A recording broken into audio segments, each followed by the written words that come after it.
नमस्कार दोस्तों, हमारे यूट्यूब चैनल एग्जाम लर्नर में आपका स्वागत है। दोस्तों, आज के इस वीडियो में हम लोग यूपी ट्रिपल एस सी यानी कि उत्तर प्रदेश अधीनस्थ सेवा चयन आयोग द्वारा आयोजित पेट एग्जाम के लिए घटना चक्र 2 सीरीज का 7वां मॉडल पेपर हल करेंगे। इसके पहले 6 मॉडल पेपर हल कराए जा चुके हैं, तो जो लोग नहीं देखे हैं चैनल के प्लेलिस्ट में जाके आप वहां से सभी वीडियो को देख सकते हैं। साथ में आप करेंट अफेयर्स का भी वीडियो अपलोड किया गया, उसे भी देख सकते हैं। तो वीडियो को लाइक शेयर कर दीजिएगा। चैनल पर पहली बार आए हैं चैनल को सब्सक्राइब कर लीजिएगा, बेल आइकन को प्रेस कर लीजिएगा, जिससे आने वाले अगले वीडियो का नोटिफिकेशन आपको पहले मिलता रहे। तो आइए शुरू करते हैं सामान्य अध्ययन का ये 7वां सेट। तो आज का जो पहला प्रश्न है, निम्नलिखित में से किसे मृतकों का टीला नाम से जाना जाता है। तो ये काफ़ी महत्वपूर्ण प्रश्न है, कई बार जो पूछा भी जा चुका है परीक्षाओं में। तो इसका सही आंसर होगा बी ऑप्शन, मोहनजोदड़ो। मोहनजोदड़ो शब्द का अर्थ सिंधी भाषा में होता है मृतकों का टीला। और मोहनजोदड़ो से एक प्रश्न और बनता है यहाँ कि यह जो है सिंध सभ्यता का प्रमुख स्थल है मोहनजोदड़ो। यहाँ से प्राप्त हुआ था विशाल स्नानागार। विशाल स्नानागार का साक्ष्य जो है कहाँ से मिला था, तो मोहनजोदड़ो से ही मिला था। तो यहाँ पे बी ऑप्शन सही हो जाएगा। मृतकों का टीला नाम से किसे जाना जाता है, तो मोहनजोदड़ो को जाना जाता है। दूसरा प्रश्न देखते हैं, ऋग्वेद का प्रमुख देवता कौन है। तो ऋग्वेद के प्रमुख देवता यहाँ पे जो है बी ऑप्शन सही होगा, अग्नि। ऑप्शन में जो दिया गया है उसके हिसाब से अग्नि होगा, लेकिन ऋग्वेद के जो प्रमुख देवता हैं वो इंद्र हैं। लेकिन ऑप्शन में इंद्र का नाम नहीं है, तो अग्नि होगा, क्योंकि ऋग्वेद का प्रमुख देवता जो है वो अग्नि को माना गया, जिसके लिए ऋग्वेद में करीब 200 सूक्त यह समर्पित है। और सर्वाधिक जो प्रमुख देवता हैं ऋग्वेद के वो हैं इंद्र, और इंद्र का 250 सूक्त में वर्णन है। तो यदि इंद्र ऑप्शन में रहता तो इंद्र सही होता, लेकिन यहाँ पे इंद्र ऑप्शन में नहीं है, तो अग्नि हो जाएगा, क्योंकि इनका भी वर्णन 200 सूक्त में किया गया है। तो आपका बी ऑप्शन यहाँ पे सही होगा। लेकिन यदि प्रश्न पूछा जाए ऋग्वेद के प्रमुख देवता कौन है, यदि ऑप्शन में इंद्र रहे तो इंद्र को आपको सही करना है। तीसरा प्रश्न है, महावीर का जन्म कहाँ हुआ था। तो इनका जन्म हुआ था कुंडग्राम वैशाली में। सी ऑप्शन सही हो जाएगा यहाँ पे। महावीर का जन्म देखा जाए तो 599 ईसा पूर्व के लगभग वैशाली के निकट है कुंडग्राम, जहाँ पे इनका जन्म हुआ था। चौथा प्रश्न है आपका, दीवाने खैरात नामक एक अलग विभाग की स्थापना किसने की है। तो दीवाने खैरात जो होता है ये दान विभाग को कहा जाता है। दीवाने खैरात किस विभाग को, तो दान विभाग को ये कहा जाता है। और इसकी स्थापना किया गया था फिरोज तुगलक के द्वारा। सी विकल्प यहाँ पे सही हो जाएगा। और फिरोज तुगलक से एक प्रश्न बनता है, किसने ब्राह्मणों पर जो है जजिया कर, ब्राह्मणों पर जजिया कर किसने लगाया था, तो फिरोज शाह तुगलक ने ही जो है जजिया कर लगाया था ब्राह्मणों पर। ये प्रश्न जो है बनता है, याद रखिएगा। तो यहाँ पे पूछा गया दीवाने खैरात यानी कि दान विभाग की स्थापना किसने की, तो फिरोज तुगलक ने। पांचवा प्रश्न है, सूची 1 को सूची 2 के साथ मिलान करना है और कोड के माध्यम से बताना है कि कौन सा विकल्प यहाँ पे सही होगा। तो आइए देखते हैं, एक तरफ दिया गया सम्राट और दूसरी तरफ उनका मकबरा दिया गया है। तो बाबर का मकबरा कहाँ है, तो अफ़गानिस्तान के काबुल में है। तो ये का यहाँ पे तीसरा हो जाएगा। अकबर का मकबरा है सिकंदरा में। अकबर का मकबरा सिकंदरा में है, बी का हो जाएगा यहाँ पे चौथा। जहांगीर का मकबरा लाहौर में है पाकिस्तान में, तो सी का हो जाएगा पहला। और शाहजहां का मकबरा को पता ही होगा आगरा में है, तो डी का हो जाएगा दूसरा। 3 4 1 2, तो 3 4 1 2 जिस ऑप्शन में होगा वह सही होगा। तो यहाँ पे सी ऑप्शन सही हो जाएगा, 3 4 1 2। छठवां प्रश्न देखते हैं कि वह अंग्रेज जिसने सम्राट जहांगीर के दरबार में आकर भेंट किया था, तो वह था सर थॉमस रो। ये ऑप्शन सही है यहाँ पे। सर थॉमस रो इंग्लैंड के राजा जेम्स प्रथम के दूत के रूप में 1615 ईस्वी में सूरत पहुंचा था, और जनवरी 1616 ईस्वी में वह अजमेर में जहांगीर के दरबार में उपस्थित हुआ था। तो एक प्रश्न बनता है कि सर थॉमस रो वह भारत जो है कब पहुंचा, तो 1615 ईस्वी में पहुंचा। किसके दरबार में पहुंचा, तो सम्राट जहांगीर के दरबार में पहुंचा था यह। तो यहाँ पे ए ऑप्शन आपका सही हो जाएगा। 7वां प्रश्न, अवध के अंतिम नवाब कौन थे? तो अंतिम नवाब जो थे अवध के वह वाजिद अली शाह थे। सी विकल्प यहाँ पे सही हो जाएगा। 1856 में देखा जाए तो डलहौजी ने कुशासन का आरोप लगाकर अवध को ब्रिटिश साम्राज्य में मिला लिया था। उस समय अवध का नवाब वाजिद अली शाह थे। वाजिद अली शाह ये जो है अवध के अंतिम नवाब भी थे। तो एक प्रश्न तो यहाँ से ये हो गया, और दूसरा प्रश्न जो बनता है कि अवध का विलय जो है कब किया गया था ब्रिटिश साम्राज्य में? तो 1856 ईस्वी में ही किया गया था। और किस कारण से? तो कुशासन का आरोप लगाकर अवध का विलय ब्रिटिश साम्राज्य में किया गया था।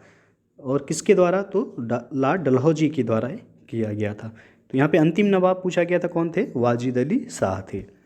8वां प्रश्न है, मेरे शरीर पर पड़ी एक एक लाठी की चोट ब्रिटिश साम्राज्य के ताबूत की एक एक कील सिद्ध होगी। किस नेता ने यह कहा था?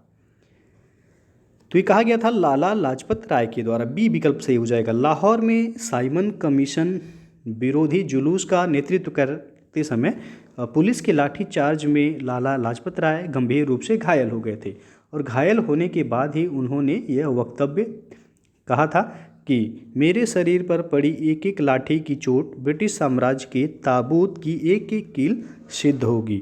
तो बी ऑप्शन सही होगा, लाला लाजपत राय ने यह कहा था। 9वां प्रश्न, स्वतंत्रता प्राप्ति के समय भारतीय राष्ट्रीय कांग्रेस का अध्यक्ष कौन था? तो यहाँ पे डी ऑप्शन सही होगा, JB कृपलानी। वर्ष 1947 में स्वतंत्रता प्राप्ति के समय JB कृपलानी कांग्रेस के अध्यक्ष थे, और इन्हें वर्ष 1946 के मेरठ अधिवेशन, कौन सा अधिवेशन? तो मेरठ अधिवेशन में कांग्रेस अध्यक्ष इनको निर्वाचित किया गया था। तो ये स्वतंत्रता के समय भी भारतीय राष्ट्रीय कांग्रेस के अध्यक्ष थे JB कृपलानी। अगला प्रश्न है, कर्जन ने भारत का विभाजन कब किया?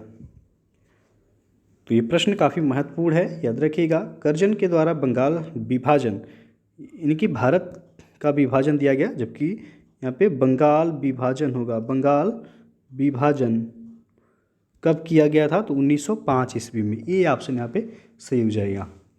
लॉर्ड कर्जन के द्वारा 20 जुलाई 1905 को बंगाल विभाजन के निर्णय की घोषणा की गई थी, जिसके परिणाम स्वरूप 7 अगस्त 1905 को कलकत्ता के टाउन हॉल में स्वदेशी आंदोलन की भी घोषणा की गई, और 16 अक्टूबर 1905 को बंगाल विभाजन जो है प्रभावी हो गया।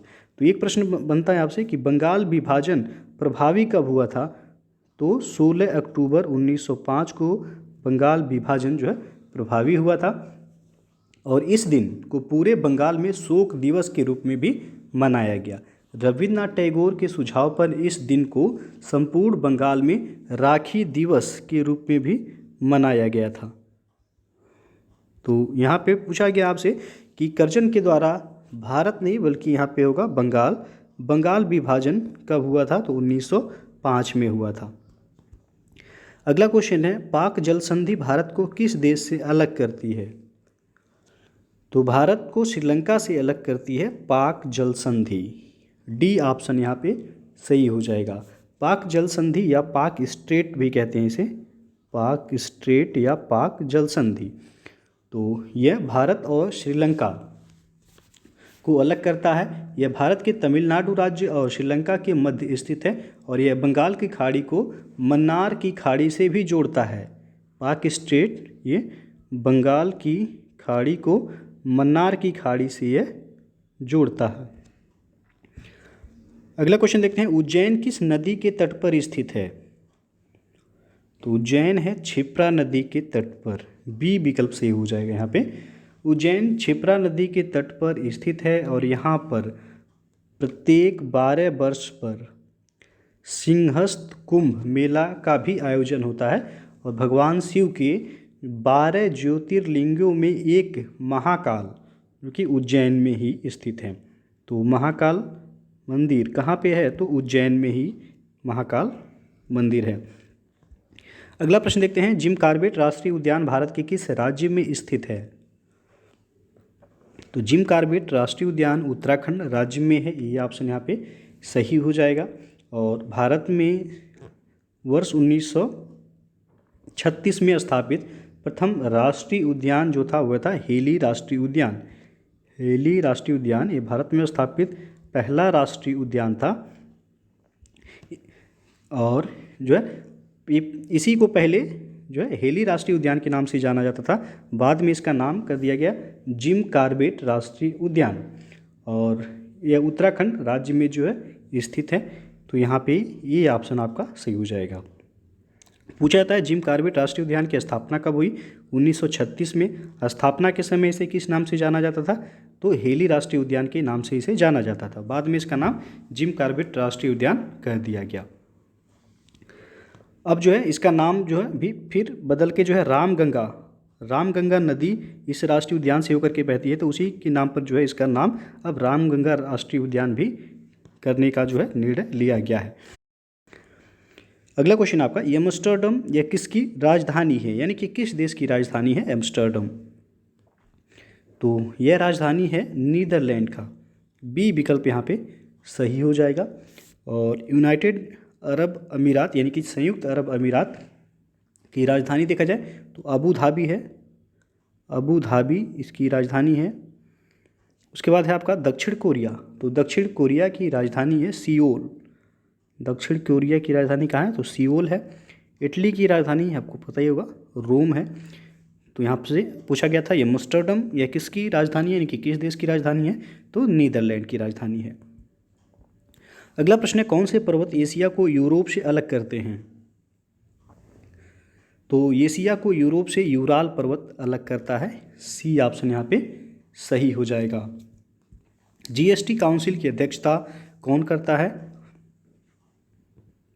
तो ये किया जाता है केंद्रीय वित्त मंत्री के द्वारा। डी ऑप्शन यहाँ पे सही हो जाएगा। जीएसटी के बारे में पहले भी आपको वीडियो में बताया गया है, उसकी स्थापना जीएसटी लागू कब हुआ था, जीएसटी किस तरह का कर है, अप्रत्यक्ष कर है जीएसटी, याद रखिएगा। और जीएसटी का फुल फॉर्म होता है goods and service tax.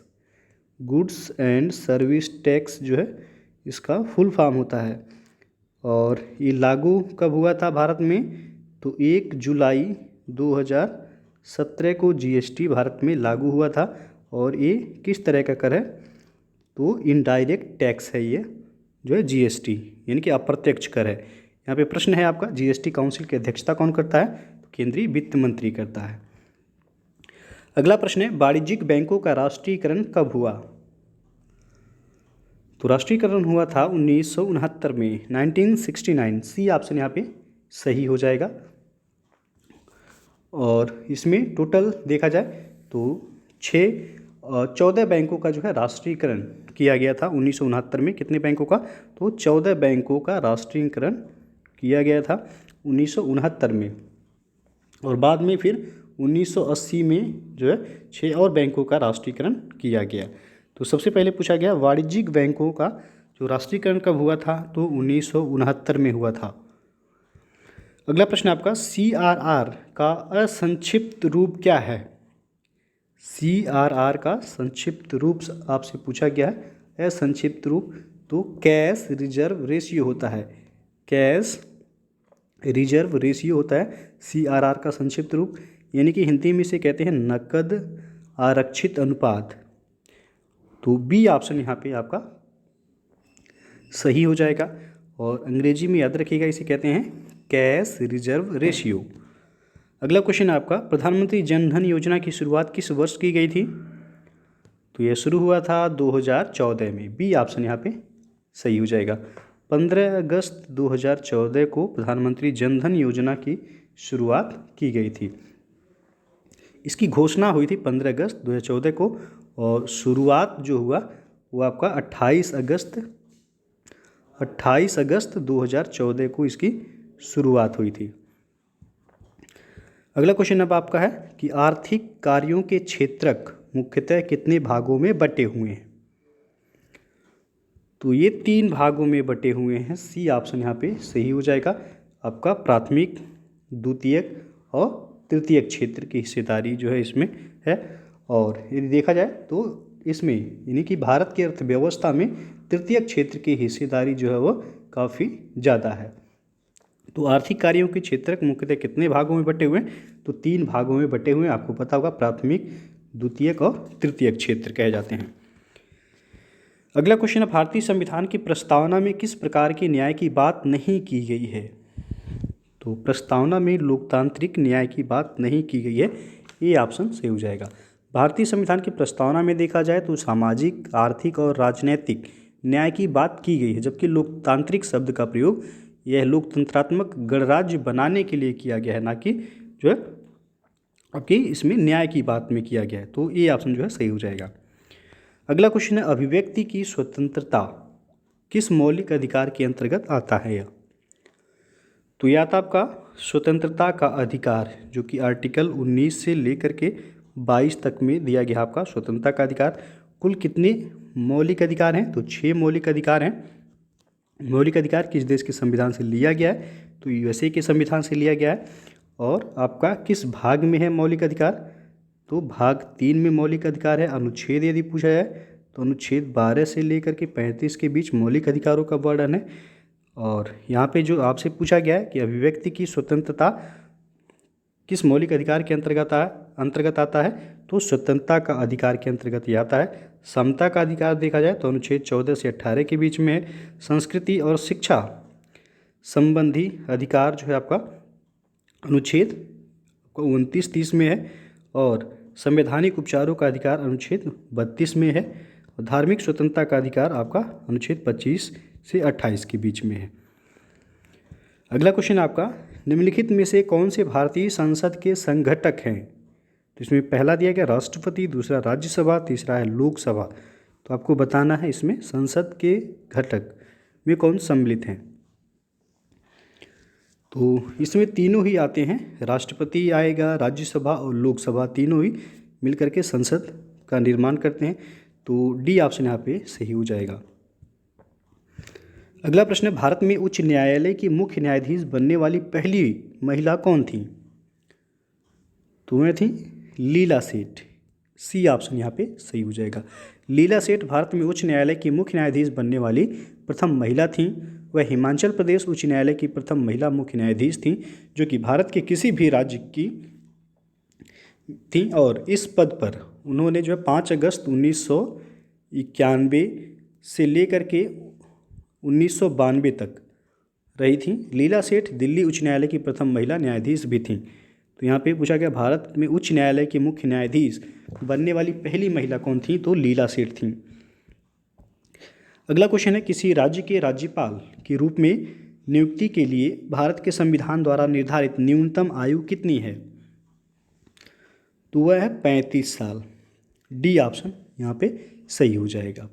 Bharat यदि देखा जाए भारतीय संविधान के अनुच्छेद 157 में दिया गया है कि राज्यपाल नियुक्त होने का पात्र तभी होगा जब वह भारत का नागरिक हो और वह 35 वर्ष की आयु पूरी कर चुका हो।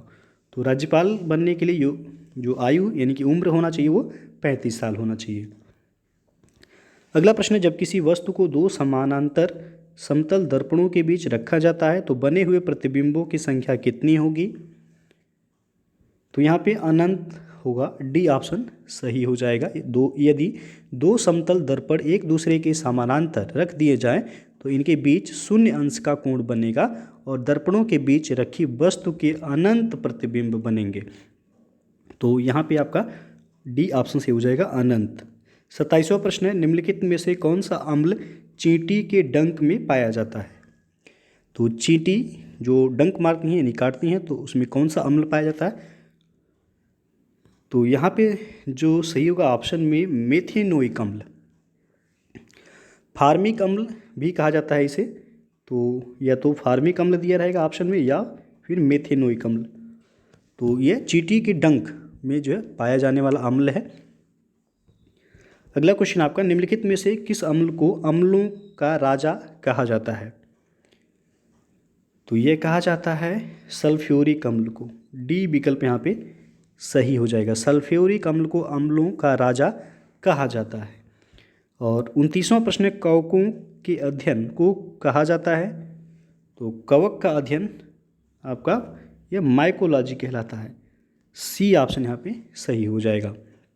और कोशिकाओं का अध्ययन जो है आपका साइटोलॉजी कहलाता है। मांसपेशियों का अध्ययन जो है मायोलॉजी कहलाता है। और तंत्रिका तंत्र से संबंधित या उनके रोग और उपचार का अध्ययन जो कहलाता है वह न्यूरोलॉजी कहलाता है। तो न्यूरोलॉजी जो है आपका ये तंत्रिका तंत्र से संबंधित है। मायोलॉजी जो है आपका ये मांसपेशियों के अध्ययन से संबंधित है, मांसपेशियों के अध्ययन से संबंधित है मायोलॉजी। साइटोलॉजी ये आपका कोशिकाओं के अध्ययन से संबंधित है। तो आपसे पूछा गया था कवक का अध्ययन, तो यहाँ से हुआ माइकोलॉजी। अंतिम प्रश्न है, निम्नलिखित में से कौन सा जल में घुलने वाला विटामिन है? तो जल में घुलने वाला विटामिन आपका बी और सी, विटामिन बी और सी ये जल में घुलनशील विटामिन है। और बाकी हो गया विटामिन ए, डी, ई और के, ये आपका वसा में घुलनशील विटामिन है। तो आपसे पूछा गया है जल में घुलने वाला विटामिन, तो ऑप्शन में सी है। तो यहाँ पे बी ऑप्शन सही होगा, विटामिन सी जल में घुलनशील है। तो दोस्तों ये था आपका घटना चक्र 2 सीरीज का 7वां मॉडल पेपर। इसके पहले 6 मॉडल पेपर सामान्य अध्ययन के अपलोड कर दिए गए हैं। तो जो लोग नहीं देखे हैं चैनल के प्लेलिस्ट में जाके आप वहां से सभी वीडियो को देख सकते हैं। वीडियो अच्छा लगा हो लाइक शेयर कर दीजिएगा, चैनल को सब्सक्राइब नहीं किए हैं सब्सक्राइब कर लीजिएगा, साथ में बेल आइकन को प्रेस कर लीजिएगा जिससे आने वाले अगले वीडियो का नोटिफिकेशन आपको पहले मिलता रहे। तो वीडियो को पूरा देखने के लिए बहुत बहुत धन्यवाद।